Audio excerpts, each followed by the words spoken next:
Hello again, everybody, and welcome to the Cleveland Public Library Sports Research Room. Our guest today is the great goalkeeper, Otto Orff, soccer goalkeeper, one of the all-time greats in the game.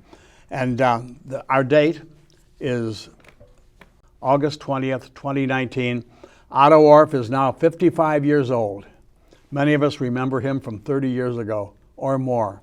Anyway, welcome, Otto. You still live around here. Let us begin with your life story. Born and raised, grew up in Buffalo, New York, and you were many things. You were going to be a football quarterback, a baseball pitcher, and you wind up being a goalkeeper in soccer. Let you pick up your story. Well, first off, it's great to be here with you, especially to be here with you, Dan. So thanks a lot, and I'm honored to be part of this series. Buffalo, New York was my home. I grew up right down Cazenovia Parkway by Mercy Hospital in downtown Buffalo. The oldest of 6 children and the oldest son of Otto Orff the second, which I'm actually the second because of a middle name. And my grandfather was Orff originally a longer name than that? No, actually, my father and my something? mother went back to Germany about 10 years ago, and they went to the Otto Orff homestead back in Germany. Yeah, and I it's one of the trips that I really am. Well, it's the trip I'm most sad I didn't go on. With them Really? Because I would have loved to have seen where our family really came from. But I grew up there in Western New York, and then when I was 6 years old, we moved from Buffalo to a suburb called Elma, which is right next to East Aurora and Orchard Park, where the Bills play, and was a wonderful place to grow up for a few years, about 6 years, until I think at that time in a 3-bedroom house, we then had 4 kids, maybe the 5th one on the way, and we moved again out into a little more rural area of Wales, which was about 35 minutes outside of Buffalo. But that's where I grew up, and we stayed pretty much in that same school system, public school system of Iroquois Central High School as a kid. But soccer, as I understand, was not your first sport? No, and as most people, and if you watched Wayne's World, you understand that in Buffalo, New York, hockey is everybody's first sport because we have such a long winter. But no, we grew up. Did you ever see the statue of the French Connection up there? I was fortunate enough to get to meet them. And one of my classmates from Lakewood was the sculptor. Really? Did that? Yeah. It's back in the day. I mean, in AM radio. At nighttime under the covers with the little radio, listening to Rick Jeanneret do the broadcasts. Oh, really? It was amazing. Yeah, he was a wonderful hockey broadcaster, and the French Connection, getting to see Don Luce and Rick Martin and René Robert and Gilles Perreault and all those guys in person, because when we used to go play hockey, ice time was it was at a premium. There wasn't a lot of rinks. So if you played hockey, you either had, if you were young, you had to go early, 4, 5, 6 in the morning before the Sabres practiced, but then you could stay and watch them practice, and that was a real treat. Well, at their practice, they had a practice facility. Now, they didn't practice at the main arena, no, right? and there wasn't a lot of rinks around, so they practiced at pretty much a facility that was a public facility back then in the 70s, and so that was a great experience. And of course, we did the shoveling the ponds, but we played street hockey. Hockey was all year round sport for us. We played in parking lots in our sneakers, and it was before the rollerblades. But using a tennis ball for a puck? Yeah, or that round street hockey ball, which doesn't bounce a whole lot. And I remember selling candles for the Cub Scouts. If you sold the most candles, the prize was you got 2 of the aluminum portable hockey goals, which I went to every hairdresser. My mom dropped me off every hairdresser in Western New York, and I talked to the ladies with those things over their heads and sold them candles and won my 2 hockey goals. And then I was the hero of the neighborhood every week, walking them around from neighborhood to neighborhood. Yep, that was wonderful. And then, played hockey. Up until the point, I was a goalkeeper in hockey as well. You could skate pretty well? Well, maybe being the goalkeeper will answer your question, because I was a pretty good skater, but at 12 years old, being a goalkeeper, you had to buy your own equipment. And even back in the day, the goalkeeper equipment was about $1,000. Being the oldest of 6 kids, it wasn't going to spend that much money on one of us, was not going to work out. So that's when I gave up my hockey career, and my skating went downhill. Still went skating a few times here at Kent State Arena with my daughter, but haven't really skated much since I was a kid. But I had always played baseball as well, and baseball was my second sport that I started 6 years old, 7 years old, in the EMW, Elma Marilla Wales Tri-Town League. And I always had a good arm. So, you know, I was a baseball pitcher and pitched and ended up playing in the, well, they had a triple ABA, All-American Amateur Baseball Association, and American Legion Ball, and high school, and ended up doing very well in that. We lost in the finals of the American Legion. I played for Alden Post. And then the triple ABA, I played for a team called Leibs, and we went to Johnstown, Pennsylvania to play in the national championships there. And then By the way, folks, we're going to get to Otto's career with the Cleveland Crunch very shortly. Yeah. Okay. Sorry, I didn't mean to skip through. No, that's all right. The baseball, that's all right. But you know, that's where I just like every good athlete, you get passed on from your parents what you have, and so I was a good athlete. I was undersized, and Undersized. Believe it or not, I grew almost 4 inches when I was a freshman in college at 17 years old. So You're right now. You're about 6'6". no, I wish, but I'm 6'2", and I'm probably a little shorter than 6'2" now, Dan. No kidding. We're all shrinking a little bit. You just always seem so much bigger. Yeah, Maybe because the indoor soccer players are not all that big. And that could very well be it. The soccer players in general are generally a little smaller in stature, I guess, than other sports. But so, you know, from baseball, I had a good arm. I told you that because of my good arm, I always wanted to be a quarterback. And we used to play street football and neighborhood football and emulate the Buffalo Bills. And so I went to St. Vincent's Catholic school through 8th grade, actually through 7th grade. When we moved out to Wales, I went to Immaculate Conception in East Aurora. But then going into the public high school, I decided I'm going to go out for the football team. And you did not have football teams in grade school, right? No football teams in the Catholic schools. And of course, I never played Little Loop or anything like that. So walking onto the football team was culture shock for me. And as I mentioned to you earlier in the pre-interview, I played third string freshman football. That was Abel Baker Charlie, C-string freshman, not JV, not varsity. So needless to say, I didn't play one down the whole season. Coach Ryder, well, years later when I got inducted into our high school Hall of Fame for soccer, was the same year Coach Ryder got inducted for his football coaching career. And I thanked him in my speech for not playing me that year so that I could move into my soccer career. And it was a funny moment for both of us. But so the next year in my fall, the fall sports season, I walked onto the soccer team and I asked who wants to be a forward, and most of the people go there, and who wants to be a defender, and another third of the people go there, who wants to be a midfielder. I didn't know what that was. Last man standing, you want to play goalie, don't have to sit the bench, I'll do it. And that's how I started my soccer career as a goalkeeper in And that is like your sophomore year of high school? Sophomore year in high school. Okay. I got end of the year, they said, well, you know the rules back in the day. Dino Zoff in 1982, they told you about rolling the ball, and they wasted in the World Cup, wasted the end of the game because Dino Zoff would put the ball down and then pick it up and roll it to his defenders. So they changed that rule. Well, when I started playing, you could still do that. So all they told me was catch the ball, roll it as far as you can, and when they come near you, pick it up and punt it. So I got the ball finally. I put it down on the ground. I start rolling it. Nobody's coming near me. I'm rolling it. Well, they never told me about the penalty area. I was almost to midfield, and they're all laughing at me because I'm rolling the ball. So I really didn't know the rules at all.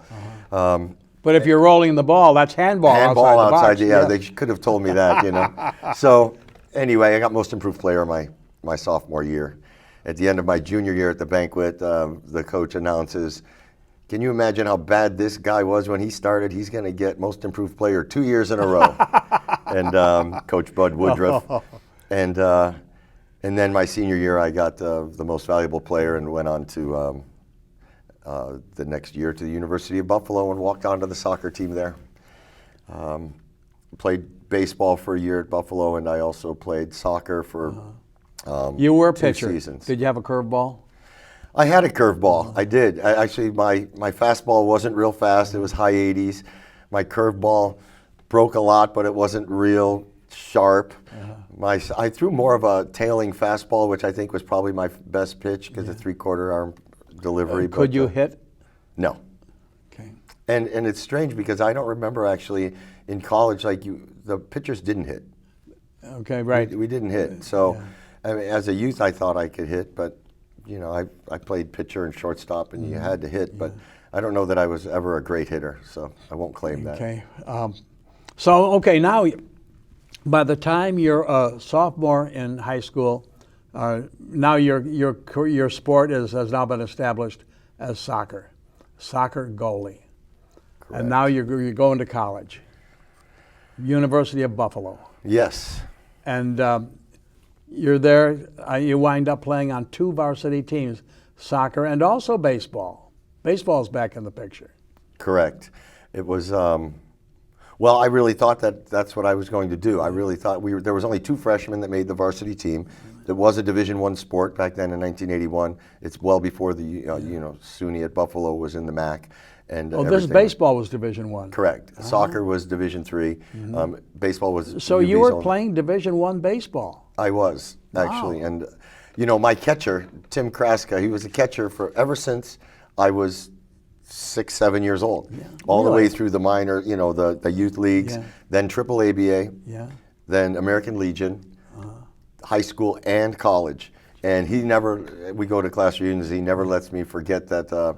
He's 1 year older, but married to one of my classmates, and he never lets me forget our trip down to play Old Dominion and Wake Forest and Virginia, because when I got my chance to pitch, the catcher's the best player on a baseball team and the smartest player. Just for sure. ask them. Right, and they have the best arm as well. But he said I shook him off, and I shook him off. And I shook him off, and finally he let me throw the pitch I wanted to throw, and I had to turn and watch it go over the fence, and then I was making the walk of shame to the bench. So yeah, he tells that story every couple of years at our reunions. But anyway, so it was a good experience for me to. Well, I also got to chew Copenhagener. I don't know what. I think I swallowed Copenhagen. That was my first. That's the dip you put for our listeners. That's the dip you put inside your lip. Yeah, I had never done it before, and of chock course, full of nicotine. That was the first experience with that, and as one of the pitchers on the bench, you're tracking the pitches, you're keeping the chart, and after about 20 minutes, my head was spinning and I was dizzy, and they were all laughing at me, and so anyway, that's another one of my experiences with baseball. But that was pretty much the end of my baseball career there, and then I continued playing soccer. For all sorts of reasons that come about in young students and athletes' college careers, I was ineligible to play come my junior year. So I was playing intramural soccer, and a good friend who I'd been playing in the youth leagues with there, and he was playing then at the time for the Buffalo Stallions because he's a few years older than me, Rudy Pikuzinski. He called me up and says, "Hey, they're having a tryout for the Buffalo Storm. It's the outdoor team that's going to play here in Buffalo, and the team's going bankrupt." Really? The goalkeeper's What being league was sent. it in, by the way? The USL, United Soccer League. Okay. And this was right after the North American Soccer League and the American Soccer League. The NASL and the ASL had both folded. So the teams that were remaining from those 2 leagues formed this USL, and Buffalo was one of the teams. And so I rode my bike from our house at college one day to Delaware Park in downtown Buffalo. For the tryout. For a tryout, for a one-day tryout. And from that day, I left college, moved back home with my parents, signed a contract the next day for $50 a week as an amateur to play professional soccer. Well, wait a minute. Now, was that where you had to run 2.5 miles that was every Wednesday? The team would run 2.5 miles. Yeah, so little did I know that. And then they'd leave. That was all they did. That was the day. Yeah, that was the day in the middle of the week where they did their 5-mile run, and it's so you're doing the 5-mile run around that park, and I'm trying. I want to make this team, so I running my butt off trying to keep up with these guys, and I make it around the park, and like I said, they all get in their cars and they drive off and go home, and I'm standing there, and there's a little Argentine guy there, and his name was Pablo and his real name was Francisco Escos. They called him Pablo. He was the head coach, and he had a bag of balls, and there was a goal there in the park. And he said, "Are you ready?" And I said, "Yeah." And so he, you know, the old goalkeeper warm-up where you shuffle one way and you touch the post and they throw a ball over there and you dive, and then you go back and you do the bag of balls that way, and then you switch sides. Then he put a line of balls out at the top of the penalty area, probably 5 balls, and I run out, touch the ball. He would pick it up and throw it over my head, and then as I was backpedaling, he had to parry it over the bar. So I run out, I did one, I ran out, I did the second one. I ran out to do the third one. When I bent over to touch it, my legs just locked up, and I fell to the ground there on my back, and he looked at me and he said, "Did you run with the team?" And I said, "Yes, sir." And he looked over at the tree, and my 10-speed bike was leaning against the tree, and he started laughing, and he put my bike in his trunk, and he took me home, and the next day I signed a contract and made the team. And that was my start. That starts it. That starts it. $50 a week. $50 a week, 1984. Man, it's just one lesson for anybody out there. Where you start always determines where you end up. Okay. You aim high. So anyway, so you played, how long did that last? Well, that season finished in late September, I believe, early October, with the playoffs in Fort Lauderdale, and then the USL folded.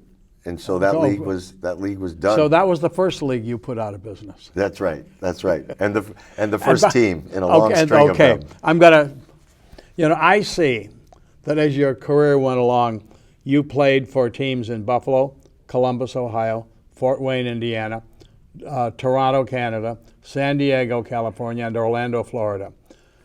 You played for all before getting here to Cleveland. Is that correct? And I actually started out in Boston before any of I'm those sorry right away. To leave Boston. Well, you don't have to be sorry, but that was some of my most formative years. Actually, were in the Portuguese league out there in the Boston area, because Boston had just made the World Cup in 1986 for the first time in 20 years. They qualified for the World Cup, and Portugal. They were Portuguese back in league, the 40s and 50s. They were powerhouses. and this is why I think it was so exciting for them to finally get back into the World Cup. But the clubs I played for out there, and especially the one that I started with, which is historic. If you look back at the U.S. Open Cup and look back in the early 1900s, Fall River, Massachusetts, Fall River Sporting, which is very the club big I played. in Portugal. Portuguese. Big in Those Portugal, and I Portuguese just got to go to Portugal with 100 kids Did you really? this past December, Wow. and actually play against Sporting, which was the hair standing up on my arms, Is that because right? it's kind of full circle for me. But the first, immigrants in this country, if you think about it, were Portuguese, and that's why the Boston area is where they all settled is so highly populated with Portuguese, and the early American teams were made up of a lot of Portuguese, and Fall River Sporting won the U.S. Open Cup many times in the first 20 years of the 19th century. So, or would that be the 20th century? Well, that's the big soccer cup here in America. The U.S. Open Cup US is Open Cup. in every country. It's like the U.S. Open in golf. Everyone is eligible. So it doesn't matter if you're a Division III team or an MLS team. Any team can enter. You have to qualify through a series of events and tournaments. But in every country around the world, they have basically an Open Cup winner. The FA Cup would be the same thing in England. Gee, I haven't seen much publicity about the U.S. Cup of Soccer. Not here in the Cleveland papers. I haven't heard really much about it for years. So it was the biggest soccer event in the country before MLS. And with MLS in it, they have it, and actually Cincinnati, who was in the second division and now is in MLS this year, qualified and beat some MLS teams. Right. So did Atlanta prior to their making it into MLS. It's just very difficult for obviously the second and third tier teams to make it up through and pass by the MLS teams. But it happened, and I want to say 2 years ago that one of the second division teams made it all the way to the final. Really? So yeah, it's pretty exciting. I think it's a great showing of that there is not only value but potential in those second division teams. Tell me about your history briefly with all these teams. Why did you move from so many team to team to team to team? Did those teams go out of business? If you think about the era of we're playing soccer, first, I don't know anything about soccer, right? I could tell you about football. I have all my football cards from, football and hockey were my sports. I was a fan of those sports. Soccer, I didn't know anything about. But I was an athlete and I loved to play and I loved to compete. So when I got a chance to go to Boston, I had worked, making very little money each week, but living in the club, getting meals from the club, playing games on Sunday, training in the evenings because most of the guys were working, and they provided me with a job.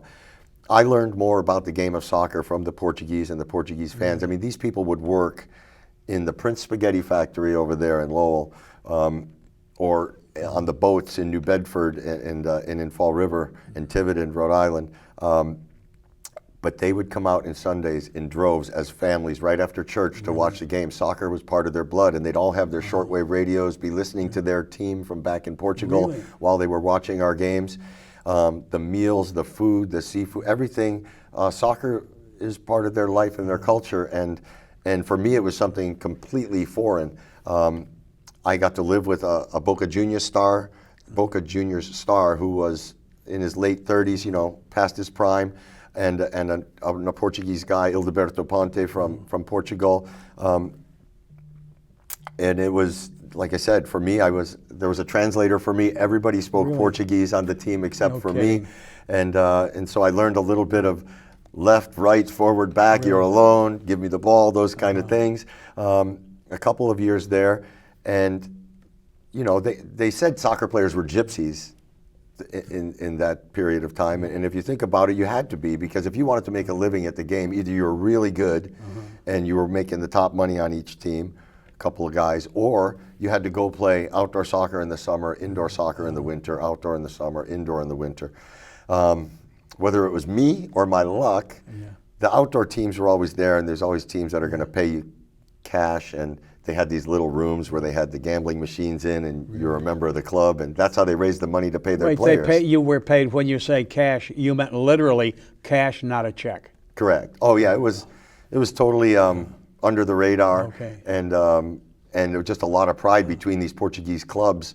It was called the Laza League, and actually my first year there in 1985, I made the All-Star team.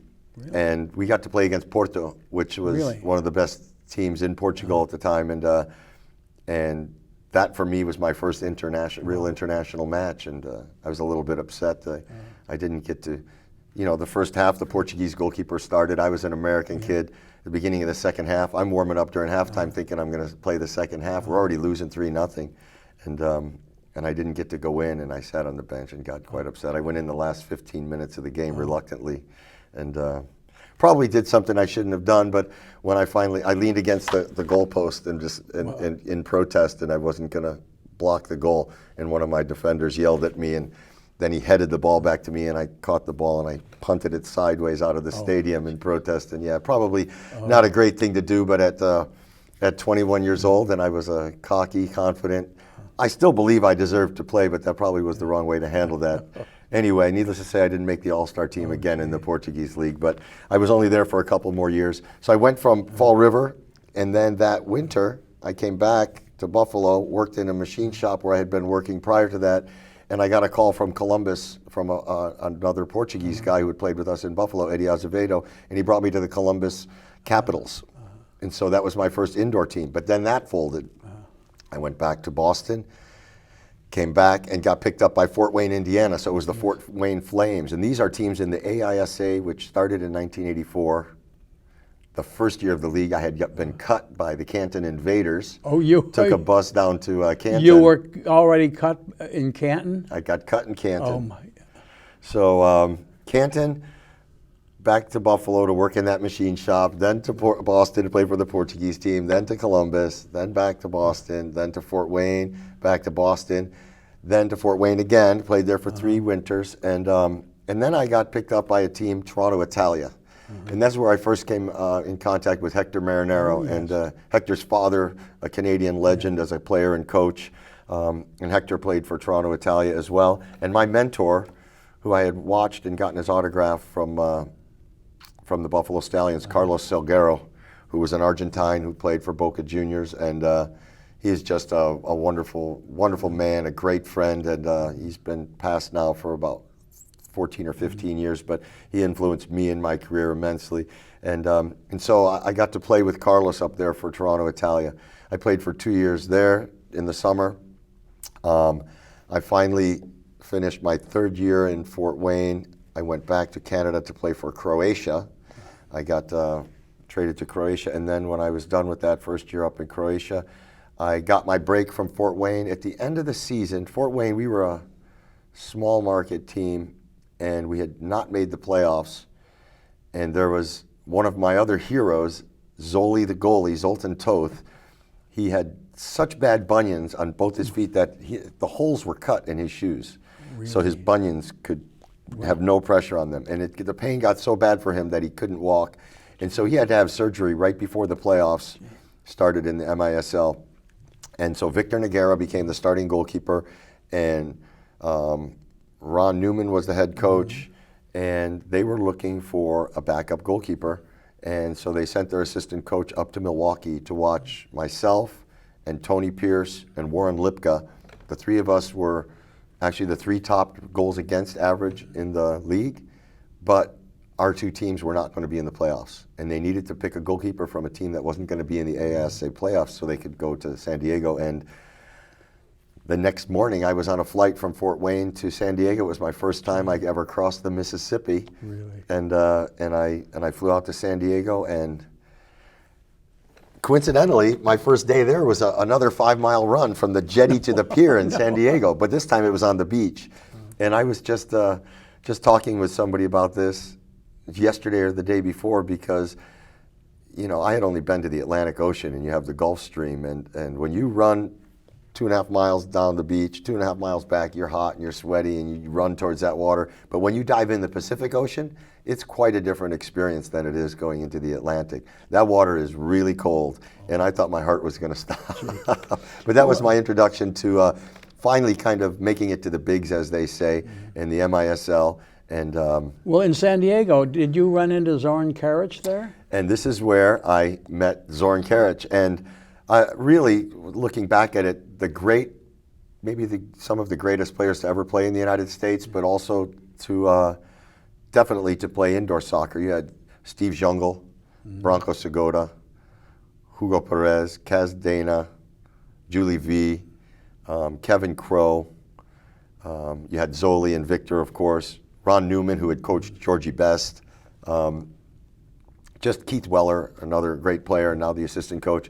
But one of the guys who turned out to be one of my best friends in life and in soccer, in my whole soccer career too, Zoran Karic. At the time, Zoran Karic also was one of the stars of the Cleveland Crunch for so many of those years, your teammate. Was possibly the best player I ever played with. Is that right? I really believe that as a soccer talent, he's in his prime. You could have put him against anyone in the world, and I don't know that he wouldn't tell you that, but I think you could ask many high-level coaches and players around this country, and if you mention that name, especially when he was in his prime, I don't think there's many people that he couldn't beat. He's one of the guys that could take you on. And Zoran tells me a story about he was 9 years old and almost quit soccer because his coach made him use his left foot the entire year. That 1 year, and I try to share this with kids, but kids are stubborn and parents are stubborn as well. But he was one of the very few players that could come at you and you didn't know if he was right foot or left foot, and he was just as dangerous with one as the other. Wow. So when he went to make a shot with the right, he could cut the ball to his left foot and shoot with his left, or fake that shot with his left. And either way. And I have the video proof of it because I have every game that was ever played in Cleveland on DVD. I had them all transferred over by an intern at Kent State. And as you watch these games, I mean, he makes goalkeepers dive the wrong way and defenders fall in front of him all the time with his fake. Zoran was unbelievable. At the time that I met him, he was still, I had been playing for the Croatian team up in Canada, and the language is the same, almost exactly the same, Serbian and Croatian. So I learned to say, ja pričam mali srpski, which is I speak a little Serbian. And so we roomed together. Ron Newman put us in the hotel on the roads together. Z would always say, Otto, call for a wake-up call. Otto, order us a pizza. You know, I had to do all the, but I gladly did it. He was an amazing talent. My first game in San Diego, the first game I got to play was one of the last regular season home games, playing against the Tacoma Stars, where Bernie James and Ali Kazamani were both playing at the time. And where does Ali Kazamani rank among the good soccer players who've come through Cleveland? Well, unfortunately, Kazi had a back injury that really changed his career. And even though when I came here with the crunch, he played, I never remember anybody stretching, and then I ended up stretching as much as him. But he was really trying to work hard to make his back better, and I ended up going to Dr. Gallucci towards the end of my career. He was a chiropractor over in Mayfield, and he had taken care of Kazi and told me a little bit about his back woes. So, but Kazi being I think he was a Rookie of the Year in the MISL, and he came out of Cleveland State, and obviously had a good coaching career there after his playing career as well. Kazi was a great player, and a great player coming from Iran. A lot of respect from him from a lot of guys. Very talented. He's still around. Didn't he play in your reunion game? He wasn't able to play because he was out of town. I had a jersey made for him. I really love Kazi, and yeah, he was out of town for that. But he's involved with. He owns the Cleveland Soccer CSA, Cleveland Soccer Academy, and he went from coaching John Carroll to Cleveland State, and now he resides over there on the east side. But yeah, so my first game. Well, we got him back to Zoran just for a second again.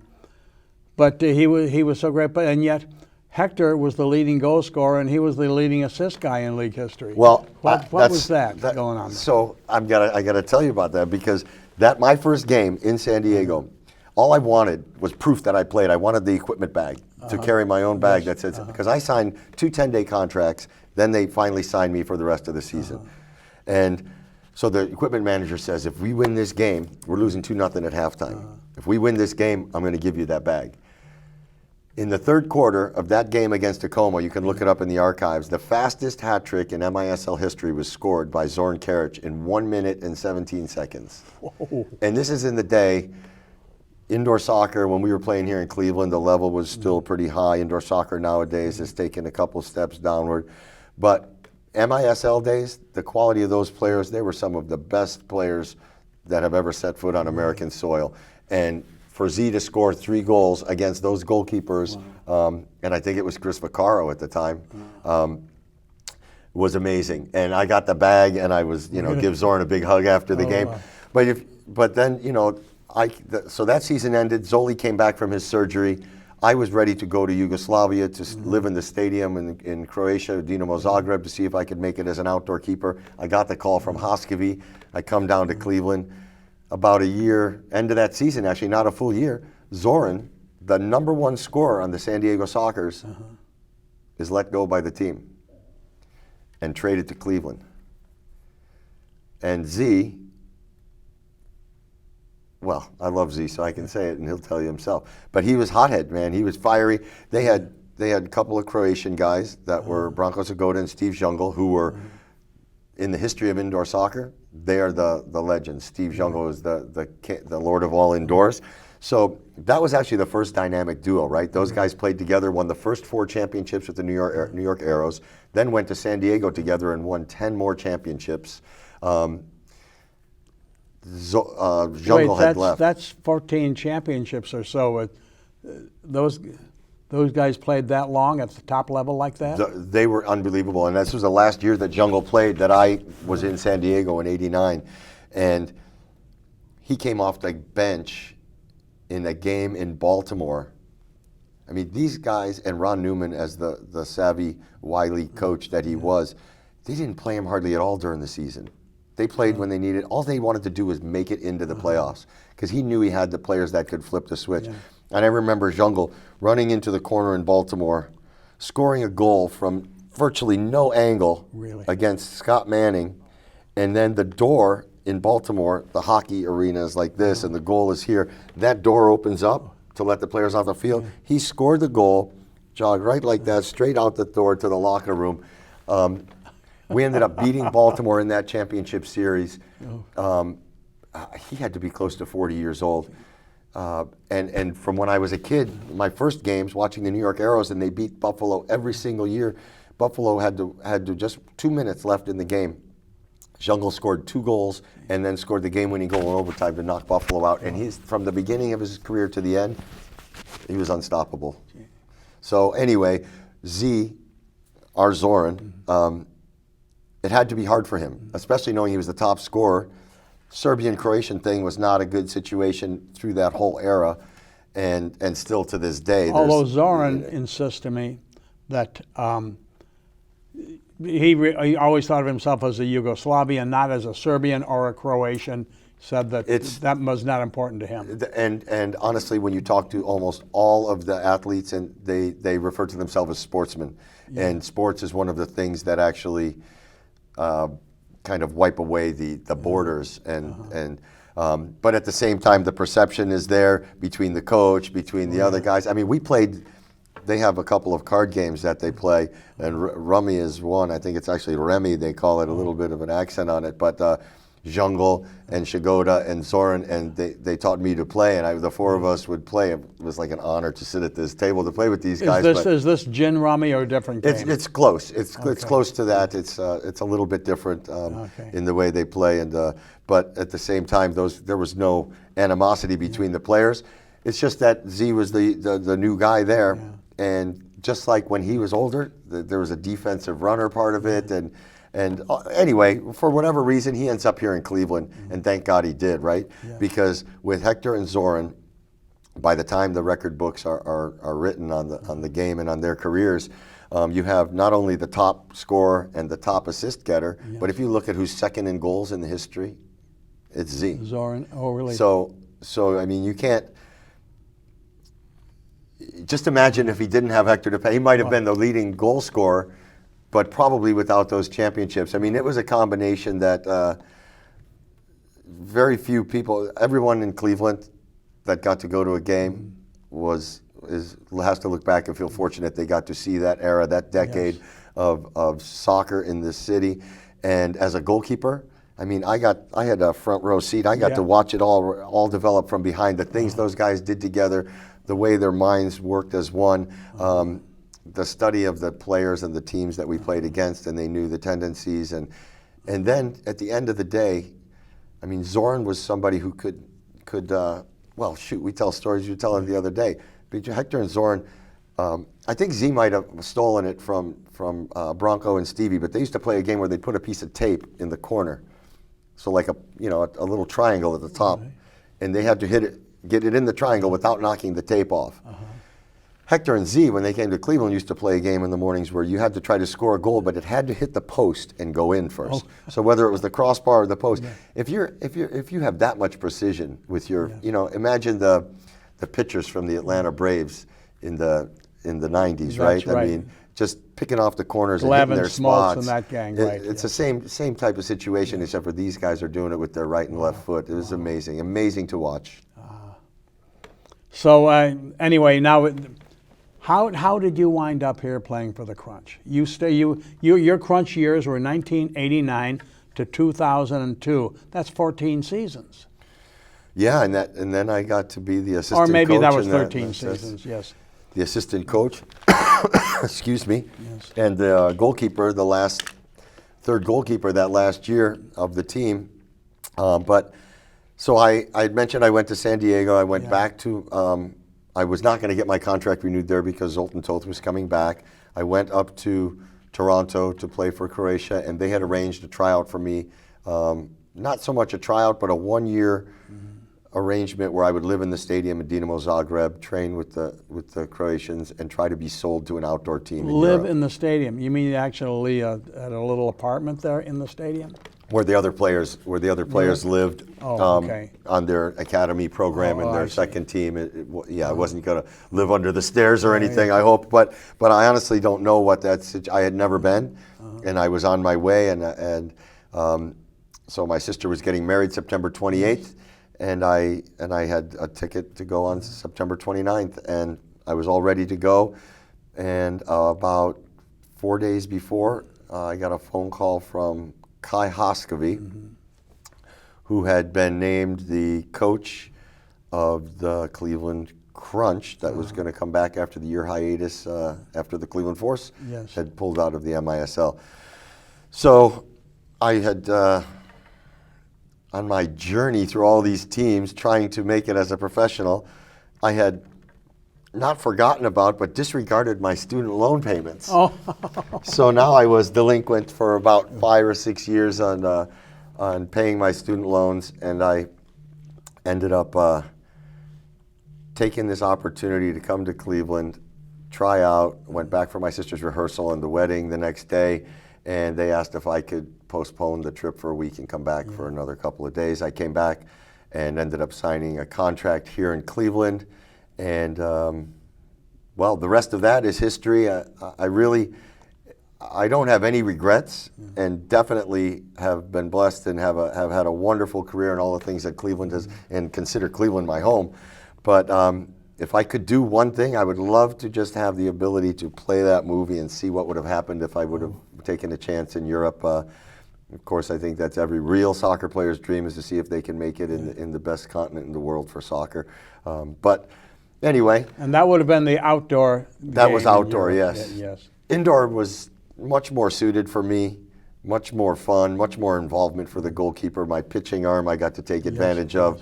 And when you have the top 2 scorers in the history of the game up front, and all you have to do is get it down to them as quickly as possible, that worked out quite well for us in Cleveland here as well.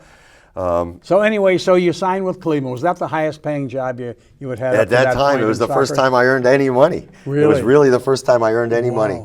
And something like 25 grand? $26,000, yes, $26,000. I got that would have myself been an apartment. That would have been 1989. The 89-90 season, yep. And I remember trying to go rent. I'm from Buffalo, you know, all the snow, and I remember going to try to rent a snowmobile. Oh, They're like, what do you want to rent a snowmobile for? We don't get enough snow here to ride a snowmobile. I was all excited. I was going to have I mean, I didn't have a car at the time.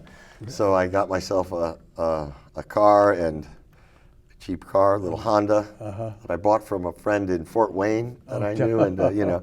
So anyway, but that first actually month was, you know, you have tests in your life, right? And it doesn't matter if you're in business or you're in whatever. And this was another one of those real tests for me, as far as whether or not I was going to be able to make it as an athlete. And I think if you look back, like when you win a championship or when you achieve something, and if you really take a hard look back, you find maybe some of those formative moments in your career that helped prepare you for what was to come. After signing here, they had already signed a goalkeeper who had played in LA for the Lasers. His name was Chris Pete. So I was going to be the backup to Chris Pete, and he was a proven player out there. And then all of a sudden came an announcement that P.J. Johns was going to sign for Cleveland, come back from Tacoma, and he was going to sign a contract. So they signed P.J. And he was another goalie. Now P.J. becomes the starter, and Chris Pete and I are in this kind of limbo position. Kai's the coach. Joe Raduca is the assistant coach. And we have 2 games. We have a game in, I think, Richmond, one in Worcester, Mass., something like that. And then we have a game at home here in Cleveland. The game here at home, it was a preseason game against the San Diego Sockers. It was Ameritrust banking night, the 2-for-1 ticket. It was the most people I had ever played in front of. It was over 19,000 people in the Coliseum. Okay, so you started at the Coliseum in Richfield. Correct. And I played pretty well. There was 5 seconds left in the game. San Diego has a free kick right at the top of our box. They take a timeout. They pull their goalkeeper, set up a free kick with an extra attacker. They take the shot, it gets deflected. I pick up the ball, I run to the top of the box, throw the ball, goes into the goal. Everybody's going crazy. I had gotten tripped as I threw the ball. The referee blew the whistle, called the goal back. We lose in overtime. No. So we could have won the game. I could have been the hero, but either way, that was, I believe, the determining game, the last preseason game at home that helped the coaches make the decision to keep me instead of Chris Pete, and that's how I ended up keeping my job. You know, here in Cleveland. That year, Stuart Jump, the assistant coach, we used to play this keep away game around the box where, you know, 2 players in the middle and you keep it away. And the ball was going out of the box. I went to kick it. The assistant coach kicked my foot, broke my big toe on my right foot. I knew that if I sat out, they would bring in another goalkeeper if he played as well and played for a little less money. They made Yankee Bionics over there at the Crystal Clinic made me this graphite plate that wouldn't allow my big toe to bend, and it ruined my walking and probably my knee and my hip. But you know, that's the things that you do as an athlete to try to make sure you can continue playing. So I played the 89-90 season, the 90-91. As the backup, or 91-92. So at this point, I'm still a backup goalkeeper all these years from '84 in indoor soccer. By the way, in '89, when you got your big time contract of $26,000, you were that was 30 years ago. That you were only 25 years old. Correct. And when I went to San Diego the year before, Branko Segota was making $250,000 and pulled up in a Ferrari that he got as a signing bonus. Wow. And Hoskevy and those top players, they were making more than NBA players back then. I mean, indoor soccer had an opportunity, and that's a whole different program. But there was a window of time there when indoor soccer and ESPN had a chance to make a wonderful marriage and make that sport. So when the Cleveland Force was playing before, full houses at the Richfield Coliseum, those guys were doing pretty well. Oh, they were making good money. And I was so excited to be in San Diego finally.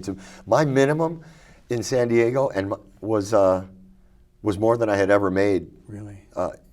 In entire years. I mean, we were playing for $900, $1,000 a month in in AISA, living together with four guys in a room. When these guys said they were leaving and they all lived in different houses, I didn't quite understand it. I thought everybody always lived together, 4 or 5 guys in a house.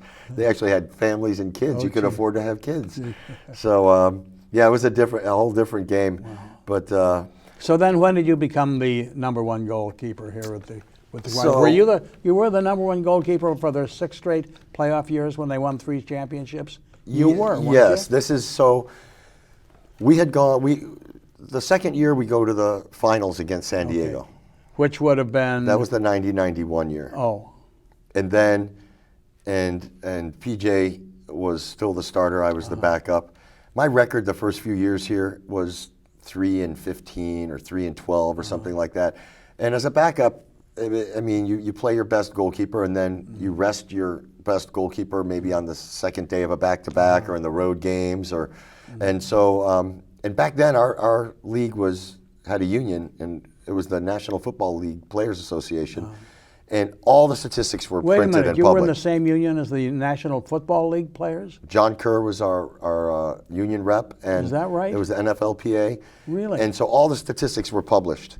And if you were a goalkeeper and your goals against average was this, and you were making $50,000, but this guy was making $30,000, and his stats were better than you, you could use those statistics to bargain as your. Really? When they broke the union, I believe it was 91 or 92. That's really when the MISL was doomed. And in the 91, How 92 did they break season, the union, by the way?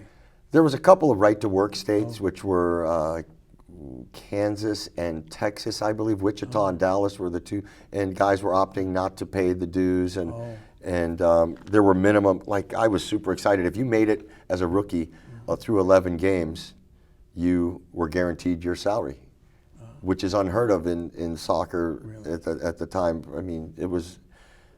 And to think back on it, if they would have kept that going, to have that pension would have been wonderful.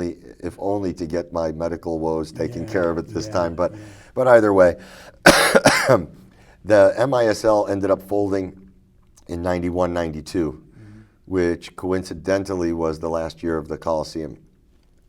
And so when we started the 92, 93 season at the Convocation Center, it was now the NPSL, the National Professional Soccer League. The AISA had merged with a few teams that had fallen off from the MISL and became the NPSL. And then the MISL folded, and Dallas came in, Cleveland came in, Wichita came in, St. Louis came in, and Kansas City and Baltimore. So those MISL teams came into the NPSL.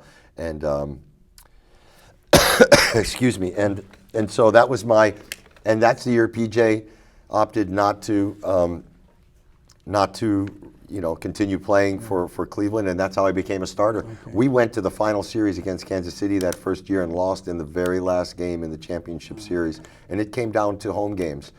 Kansas City had a better record than us, so they got the more home games, and we lost in the final game there in KC. But for 6 years, the teams you were on here were in the championship game 6 years in a row. The next year we came back and made it all the way to the final. We won 3 of them, yeah. Then we lost, then we won again. In 10 years, we went to the final championship series 7 times. And for those 6 years, we won. And if you came to a game in Cleveland during that decade, you were 85% guaranteed to see a win. Yeah. And although most of the budget was spent on our offensive attack, Yes. you might have. We won a lot of games. I might have given up more goals than the average goalkeeper, but we outscored teams. We were like the Buffalo Bills running that no-huddle offense, or the running Rebels of UNLV during their heyday, when it was just counterattack and boom, boom, boom, forward, go forward, go forward. Okay. When it was so much was made of how many years it was between Cleveland championships, did you guys ever resent the fact that they keep ignoring the Cleveland Crunch, your championships? I know that I don't. I'm happy that, they both times when the Cavs won, and the last time the Cavs went to the series, the New York Times made a couple of nice articles about the Crunch championships. But soccer not only wasn't that big at the time, but our league wasn't a national league. At one time, the MISL was, and had really nice representation across the country. But I mean, you can look at it a number of different ways. A lot of the guys gamble, and if they don't have your sports league in Vegas, then maybe, and at the end of the day, it just comes down to Vegas, what it was. They bet on your games? No, and that would have been a dangerous prospect if they would have allowed that. But really, at the end of the day, it comes down to that we were playing at the highest level that was available to us. Yeah. It was no fault of anyone's, whether it was the public, the TV, the media, or the players, that it was just the highest level of soccer in the country at the time, and we happened to be the best team. George Hoffman owned the Crunch for all those years, didn't he? Stuart Lichter, who I'm working with now, and George were partners at the outset for the first, I think, 3 years. And then George took over Stuart's portion of the team, and George owned the team throughout most of the 90s and into. Was he a good guy to work for? As long as you were winning and you did well, George was a good guy to work for. But George had so much pride in his team. He loved winning. He loved the team, and it meant a whole lot to him. So I was fortunate enough that they said that Z and Hector had bedrooms in his house. They kind of call them George's kids, but George treated me well enough. You got to appreciate the guy who made it possible for you to have the success that you had. So. Okay. Yeah. So now you're still here. Still here. And tell us now, you and your wife Marty, and have a daughter who's now a freshman at Ohio State. Olivia, yes. And so Olivia, yes. And so now what are you doing? Well, I tell you, I made know a that you're decision. involved in this futsal thing. Yeah, You're that's have to a whole, explain that. That's a whole transition but really, back after we won our first championship, I'll tell you something that I actually told Jim Donovan for the first time on a TV thing when we did this reunion game. But the year we won our championship, 1994. Is that what the ring is from? That is. Okay. That's the 1994 Hold that up championship. for I don't know ask if Catherine's camera. There you go, Catherine. But do you get a shot of that, Catherine? This year, okay. That let we me won look this. at it while we're talking All right. here. I made $11,000 that year. Total salary That was my salary for the year that they won. for this that. first championship? Yes. So you said George Hoffman took pretty good care of you. Well, What? I'm trying to be politically correct here, Danny. But at the same time, what I did get in my next contract was the ability to start soccer camps. So players weren't allowed to work within a 50-mile radius on their own. He allowed me to start my hands-on soccer, which was started as goalkeeper camps, and eventually I was doing over 1,000 kids a summer. So I got to develop my own business. In doing so, I became connected with all the soccer communities, the people working within, it was part of doing that business. And I had always done a lot of appearances. We talked about some of that earlier at the hospitals and the schools and all the rest of that. So, and then towards the end of my career in the late 2000s, I became community relations director. So I was the backup goalkeeper and the community relations director. And so for me, I really wanted to stay connected with the team after I was done playing. Unfortunately, the way the team ended, it just fell off the face of the the map again, and so I had to make a decision what I wanted to do. I decided to not only keep doing the youth thing in my camps and all the rest of that, but also I moved into the game of futsal, which in 1996, after our second championship, I was afforded the opportunity to play for the U.S. national team, and had a great streak of luck, or whatever you want to call it, and was the goalkeeper of the tournament down at the CONCACAF tournament down in Guatemala, and qualified us for the World Cup. And I got to play for the national team in a World Cup in Spain. It was another highlight of my career. Explain futsal, F-U-T-S-A-L. Correct. The word comes from football, which F-U-T-B-O-L is the way it's spelled around in South America anyway. And then salon or salao, which is a room like this would be considered a salon. If you go into many hotels, that'll say salon 1, salon 2, a small room. So it's basically football in a small room is where, and the two words merged and became futsal. Futsal is the only sanctioned international version of indoor soccer in the world. FIFA sanctioned sport. It's indoor soccer that's played everywhere around the world except for the United States, and we're playing it here in the United States. But the U.S. had this unique brand of indoor soccer that came out of I believe 3 or 4 factors, but at least a couple of them were the lack of soccer knowledge of the U.S. public, the frequency or the availability of hockey rinks all over at least the northern portion of the United States.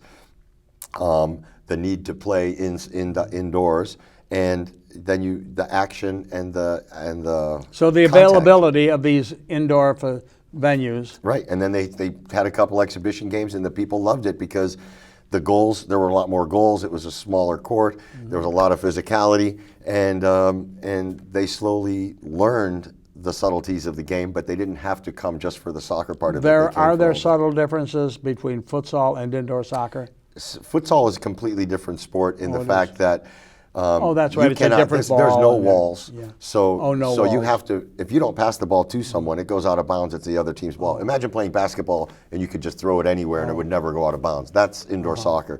But futsal, when you also face somebody up, if I was playing against you in indoor soccer, I could kick it off the wall and run around you, or pass it off the wall to somebody else.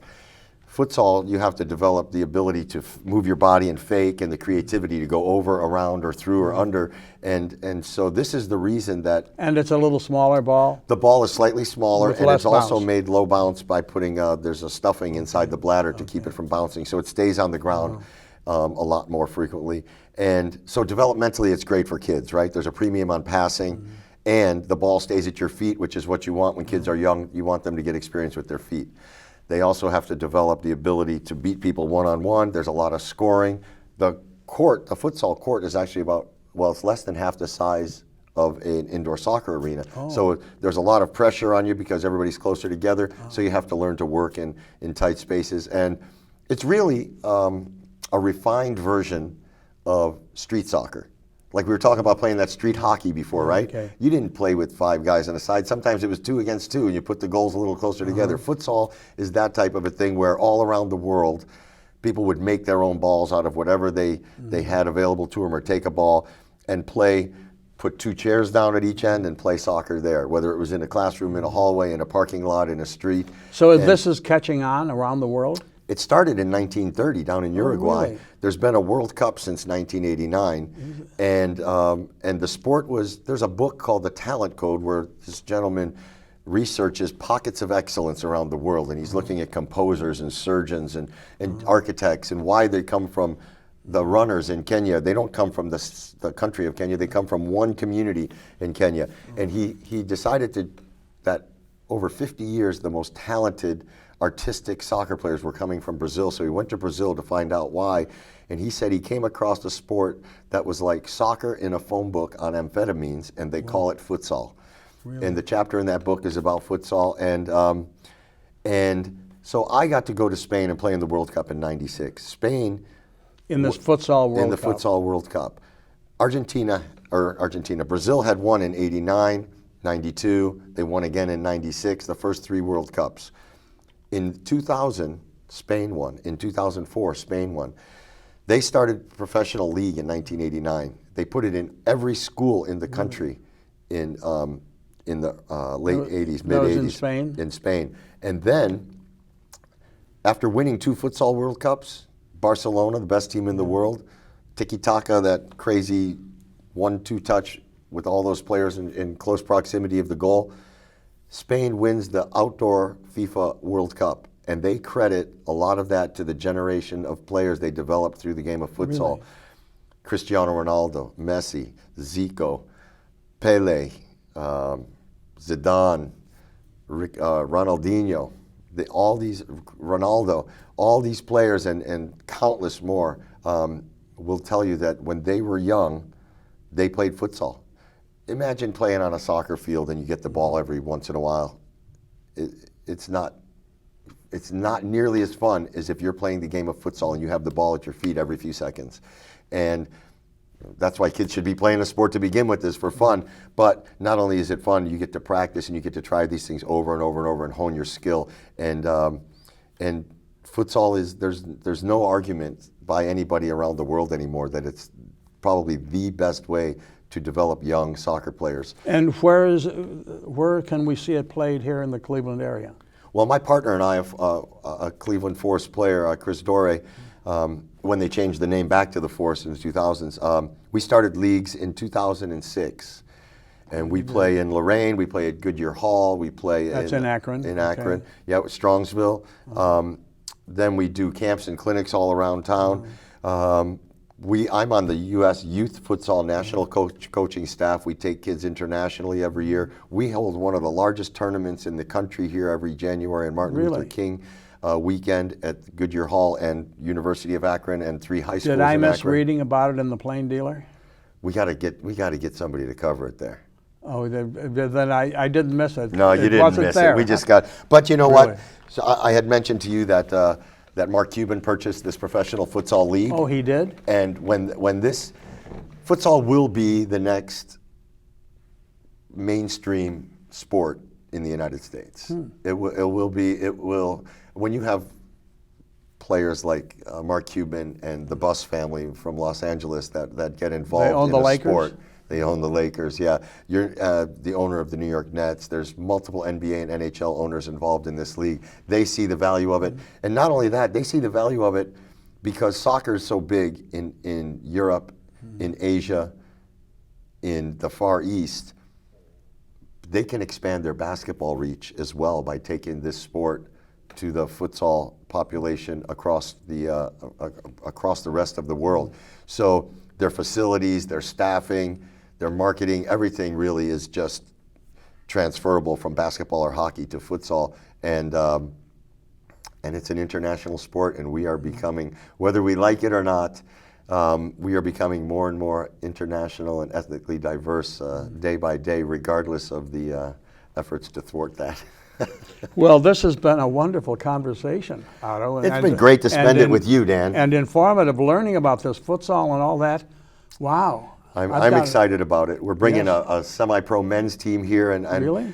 I'm hoping in 10 years when I go back to the Cleveland Library and look at this interview that what we started here today allows us the ability to look back. A semi-pro Cleveland team. Do you think they might make as much as $50 a week?